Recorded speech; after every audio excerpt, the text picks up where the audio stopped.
Lance Hall here for Let's Discuss with Lance Hall. Happy to welcome Dave, lead vocalist for Hell in the Club. Their new album, Hell of Fame, coming out tomorrow, September 4th on Frontiers Records, your fifth album. You got to be looking forward to getting this out. Oh, very good. Thank you for having us, Lance. Absolutely. Great album, 11 tracks. It's a follow-up to 2017, See You on the Dark Side. And I was doing a little research. I understand this whole album and everything was completed pre-pandemic. Yeah, exactly. It was ready in January. It was supposed to be released in April, May, somewhere like that. But yeah, of course, it was pushed back to September. Were you happy with that, or were you more anxious to get it out? Or once you've got it done, you kind of want to get it out, don't you, as opposed to sitting on it? Or were you okay with the delay? Well, I mean, yeah, usually it's always a pain in the ass to wait 2 or 3 months after you've recorded an album. You just can't wait to have it released. So it's always painful when you have to wait all that time for it to be released. And this time, the situation was so crazy that it just felt right to wait. It wasn't that heavy on us, considering what was going on with this pandemic. Yeah. And to tell you the truth, I'm a little bit worried that of this September release, because the band just cannot tour, just cannot do much to promote the album. So we will see. I mean, we will have one show in Milan, like a release party. We were able to organize that, but of course the crowd will remain seated with the masks on, all the distances between one and another. Right. We will make 2 different sets that night in order to change the crowd, because they just cannot pack the club. But then there's nothing else, so we will see. Yeah. I was listening somewhere. I'm trying to remember where it was now. Somebody was talking about a live show that they had been to, and like you said, everybody had to be seated apart, wearing masks. You couldn't stand up. You couldn't sing and shout out loud, obviously with the droplets and everything. Got a show like that, how would you approach that as a band? I mean, obviously, I think the answer you're going to give me is we're going to go out and give it 100%. But still, it's got to be different not hearing the roar of the crowd when you come out. Yeah, to tell the truth, I don't have a clue how will I, manage a show like that. And I really, honestly, I really don't know. I mean, it's totally crazy. I don't know. We will see. I mean, of course, we'll give 100%, and as usual. But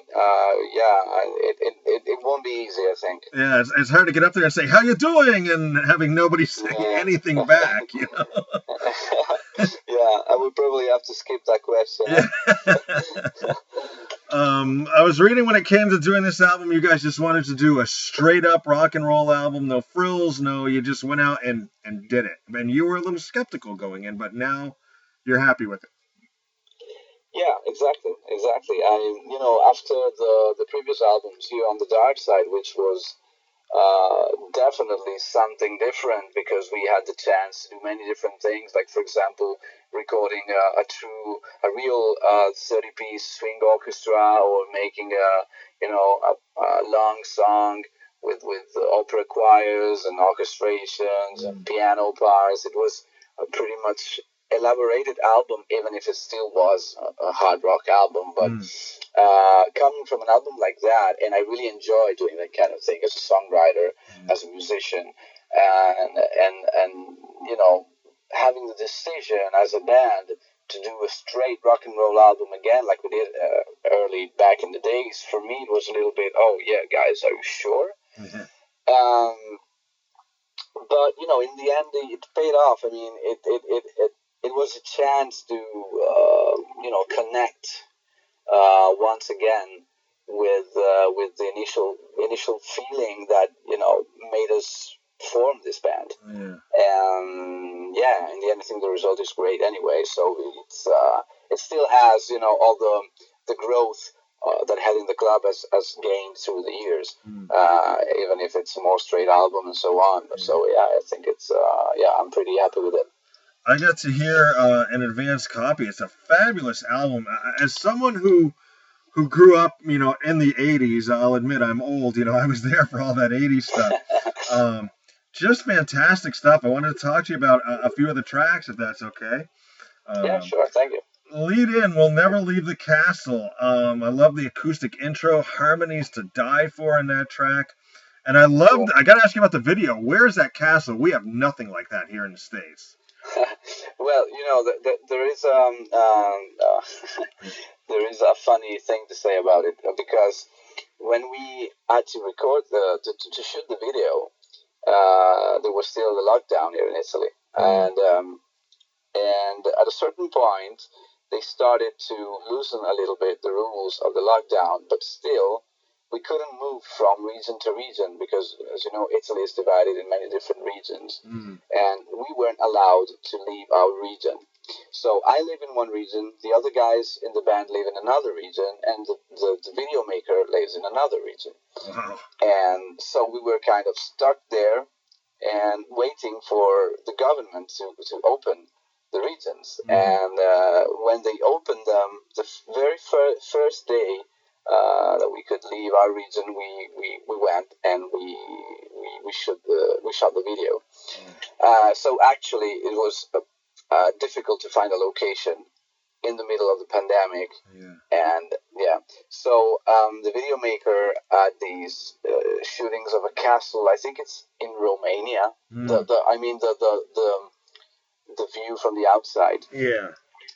And the inside is an old room in an old restaurant, actually. So it's not a castle. Yeah. It's an old restaurant that has this, pretty room all, with this old furniture and so on. And it was the only way to fix the video.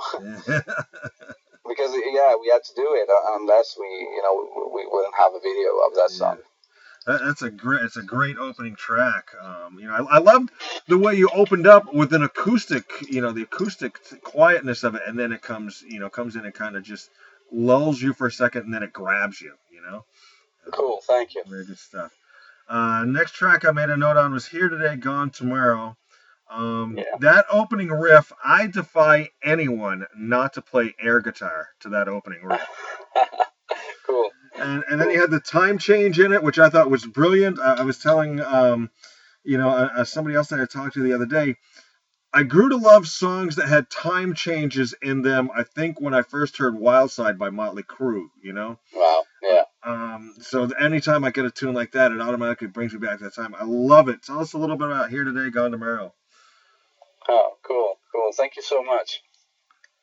It's Here Today, Gone Tomorrow. It's the typical Hell in the Club song that we would have written in the very beginning of our career in 2009, 2010. It's really, it really catches that kind of feeling that is strongly linked to the glam rock of the 80s. Yeah, good stuff. Joker, my note here is just an ass kicker, and is that a little bit of a Hammond organ I'm hearing in there? Sorry, I didn't understand. What did you say? I said that the tune itself, Joker, is just an absolute ass kicker. And for an instrument, am I hearing a bit of a Hammond organ or some type of organ? Yeah. We've added the Hammond in the end of the song. At the end of the song, yeah, we did. That was a nice touch, because it's you've got the 80s vibe, but then with the Hammond, you've got almost, sort of that classic sound to it as well, from like the 70s, Yeah. That's a typical Andy idea, the bass player. Okay.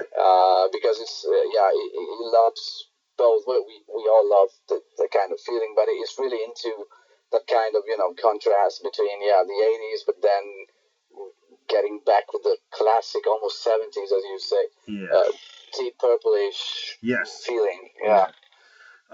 Last of an Undying Kind. I like it's got sort of that Dr. Feelgood riff opening. Those woe vocals in the middle, the woe chorus are straight out of the 80s. But at the same time, that's kind of a dark tune, I thought. Yes, it is. Yeah, yeah. How did that happen about? That is. I think it's strongly linked to the lyrics. I'm a big horror movie fan, and sometimes it's just the stupidest things are influencing us. For example, then when I was writing that song in that period, I was playing a video game called Vampire, which is this uh, like a vampire in the 18th century, London, fog, that kind of atmosphere, and I just got this riff going on in my head, and probably the darkness comes out of there, but still having this kind of like Skid Row attitude in it. So nostalgia. I watched the video that there are so many 80s references in that video. Yeah. And the tune itself, as I'm listening to it, between that guitar and the way you're singing and the melody and the cadence of the vocal, reminded me very much of a song came out back in 1983 by Peter Schilling called Major Tom. Oh, okay. I love that. Have you ever heard that song? Yeah, I did, but it's like 20 years ago or something. You should go back and give it a listen. It's pretty cool. It's pretty cool the way those songs are that similar, because it brings you right back to that early 80s. Almost, I think that was almost considered almost like new wave-ish, in fact, the intro of the song is pretty much new wave. It's we wanted to catch the essence of the 80s musically, and also, of course, this love letter towards the movies of that time. Yeah, the whole never-ending story and everything else is in there. Yeah, very cool. It's we've been raised with that, and we wanted to our little tribute to it. Sure. What's your favorite movie from the 80s? If you're going to watch an 80 movies, what's your go-to? Oh, that's, the difficult questions. There are so many things I love. I don't know, probably Back to the Future or Indiana Jones. Those are good top class. Yeah, definitely. Lullaby for an Angel, of course, is an absolutely gorgeous ballad. Cool. But kind of sad. Hopefully not written from true life experience, is it? Or it was, it was dedicated to some victims that we had here.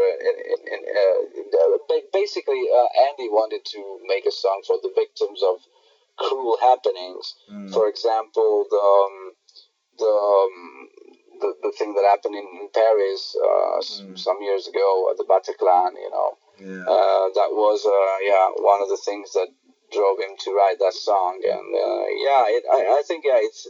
In many songs of this album, there is this contrast between the lightness of the music sometimes and the sadness and the darkness of the lyrics. And this is a thing I really love. Like, for example, I will never leave the castle. It is this beautiful, happy song, but if you read the lyrics, it's like a horror story, and I really like this kind of shades, where you have black and white going on together. Yeah. Well, speaking of all that, then I'm going to jump ahead to track 10. The title was what really I love this title, Tokyo Lights. Tell me about that. That is so. Just something about that I like.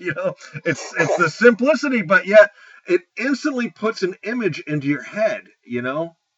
True. And I've never been to Tokyo. I never have, but I just. Okay. Obviously, you've seen the Tokyo Lights. Yeah, exactly. I mean, we've been several times, especially with our other bands. Alvin King for me and Secret Sphere for Andy. And this was a song that he wrote. And he wanted to, because we were, when you go there, it's you see something different, something special. You live something special if you come from Europe or the US, I think. And he wanted to capture that feeling in a song. I think it did pretty well. Actually, that song was written some years ago, because I think that he made the demo when we were recording, I think, the Shadow of the Monster album, so 3 albums ago. But then, it was like a little bit unsure. The song may sound like Secret Sphere a little bit, because you can maybe feel that it's more, with this symphonic keyboards and so on. But, when we recorded it with Hell in the Club, it became an instant Hell in the Club song. So, it's a curiosity about the song. Very cool. Last track, of course, of Lucifer's Magic. I love the opening. I could see myself on top of a bluff, sitting on a horse out in the western part of the United States, Wow. And it's a great thing, and then you sort of launch into this great tune. And I'll tell you, Dave, that's one evil laugh you've got in there as well. I always like to evil laugh. Yeah. Another homage to some of the horror movies that you like? Well, actually, no, but the feeling is that, it's curious because that's a song written by Andy, and he is not a big horror movie fan. I mean, he is afraid of horror movies, Yeah.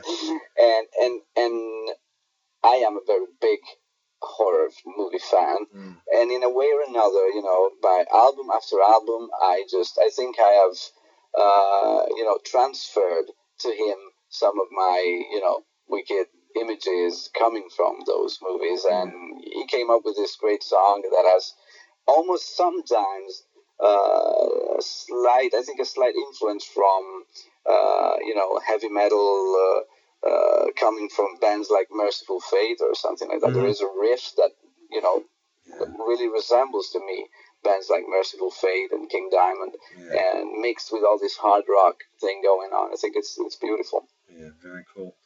The other thing we haven't talked about is the cover. I love the cover of this album. Whose concept was that? Well, actually, this is the first time we work with this guy. It's an Italian guy, and is getting big at the moment. After he made this cover, I've seen that he worked with Black Veil Brides, for example, and Zakk Wylde, his cover band project, and it's called Solo Macello, which is a Italian to say only mayhem. And he's a great guy, and after our experience with different artists, we gave him total freedom. We said, this is the title of the album, these are the songs, these are the lyrics. The only thing we'd like to have the devil back on the cover, because we had this 70s devil on our second album, Devil on My Shoulder, the cover of the album. We want him back, or a version of him, and the rest you just go. And he made this first draft with minor changes, and that's it. Great image. Talking with Dave, lead vocalist for Hell in the Club, their new album Hell of Fame, coming out September 4th on Frontiers Records. So albums coming out, you've got some videos out, but other than that, you really can't do much, can you? Unfortunately. Exactly. That's got to be incredibly frustrating. Yeah, I mean, it's the frustration comes from not knowing what we'll be doing in the future, because if we knew, I don't know, 1 year break and then you can start again. Yeah. Okay, it's hard, but okay, we will, be back after a year. But right now, you just don't know, and Now, do you do anything like, say, this time where you can't really tour? You've just released this album. I'm not sure if you're doing anything with Elven King. Do you do anything to keep your voice in shape, or is this just something you can automatically do? Well, actually, I've been silent for almost 3 years. 3 months. And because I had also a surgery, I had some health issues, and then the lockdown came, so I was like not singing for 3 months straight. And then I started making rehearsals with Elven King, because then we recorded a live streaming in the studio, which we will release in the next days. Okay. And to tell the truth, it was damn hard to get back in shape. Yeah. I should have practiced a little bit, but being locked in your house, I don't know, I just didn't feel like singing, and I just stayed silent. Yeah, it's not like you're in a studio or on stage or in a club or anything. It's hard just to sit in your living room and sing. Yeah, it just feels odd. I don't know. Yeah. So I just went on with my Netflix account, and that's it. There you go. Hey, sometimes you just got to do that. Of course. Well, Dave, as I always like to end my interviews with just some fun questions. I've got to try and remember what questions I asked you last time when I interviewed you with Elven King to get you some new ones. Let's start with horror movies. You mentioned your love of horror movies. Are you a classic horror fan? Do you like the gore horror, new stuff, old stuff, a big mix? I'm so open-minded about it that I like I'm very enthusiastic about the very early Universal horror movies, and then also very gory movies. I'm really, I can watch any horror movie if it's decent, of course. But I also like some very horrible horror movies. So I mean, very bad movies too. So yeah. So it's Halloween night, and it's a dark and stormy night. You're gonna pop on a horror movie. What's your go-to movie to watch on Halloween? That's always a very difficult question, because I have a collection of, I don't know, thousands and thousands, and I've like spent the first 2 hours choosing, let's see, should I see? But I've just bought a collection of Vincent Price movies. I would go with one of that, like Tomb of Lygia or The Raven, one of those. Yeah, really creepy and classy. Yeah, mine of his that I try to watch, if not Halloween night right around, is The Haunted Palace. I've always loved that one. Wow, I love it. I love it. That's great. Let's see. Favorite superhero? Daredevil. Favorite villain? We'll go in the opposite direction. Favorite villain? Skeletor from Masters of the Universe. Nice. What is something outside of music that you consider yourself to be good at? Are you a good woodworker, a good gardener, something like that? I would like to be a good gardener, but I'm not that good, unfortunately. I always try, but nah, not my thing. But I tried to write a graphic novel a while back, and I think that's the thing I like to do, to write when I have the time, and yeah. Cool. What is a day off from music like, other than watching Netflix? Well, I go to the cinema a lot, to the movies, and I read a lot. I'm an avid reader, books and comics, and yeah, that's it. I just like the quiet things, right. or have long walks in the woods, or things that that give me peace, because with music, it's always a lot of things going on, rather chaotic. Yeah, so I really need to have peaceful things surrounding that. Cool. Favorite toy growing up as a child? Toy? Yeah. Masters of the Universe. Nice. Once again, my action figures. There you go. Yeah. Fastest speed you've ever been in a car? Oh. In a car. I don't think I've never been that fast in a car. No? I asked most of you guys overseas, and they're like, 180, 200 kilometers, stuff like that. They go to Germany and rev up in these Porsches and go, Yeah, well, maybe when I was like, I just had the license, I just stole my father's car, and probably I would have, I had this, in the highway, I had this 180 kilometers per hour, but it was just for a couple of minutes. Then probably I shit in my pants. I don't know. I'm not a fast driver. If you could pick a television show to have a Hell in the Club song placed in, what TV show would you pick? Oh,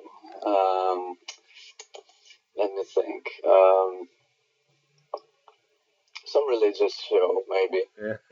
You know, yeah. Get them shook a little bit. Yeah, that'd be very cool. All right, last one. I got to ask you this one. I can't remember your answer from last time, and this is what I usually end up these questions with. If they were to make a movie of your life, what actor would you have portray you in the movie? And it's your movie, your life. You can pick anybody. Oh, I remember the question that you made me, but I don't remember what I told you. Yeah. So an actor to let me think. I don't know, man. Let's say it has to be a younger version of him, but I would pick Gary Oldman. Okay. I don't know why. Just I love him. I just the way he acts. I mean, absolutely. I don't know why. I mean, I'm not similar to him in any way possible, but I just love him. So that's where you have the freedom to pick whoever you want because it's your movie, your life. Cool. All right. Well, Dave, thank you very much for taking the time to chat with me tonight. It's getting a little late over there in Italy, so I appreciate you staying up. You're probably going to plop down now with another horror movie or something? Yeah, probably. Yeah, I have this Vincent Price collection waiting for me. There you go. Once again, the band is Hell in the Club. The album is called Hell of Fame, out tomorrow on Frontiers. You can get it at all the major outlets. And killer album, Dave. Pass along my compliments to the rest of the guys. Just great stuff. Thank you so much, man. Really, thank you. It was a pleasure talking to you. Take care. Take care. Bye-bye. Bye-bye.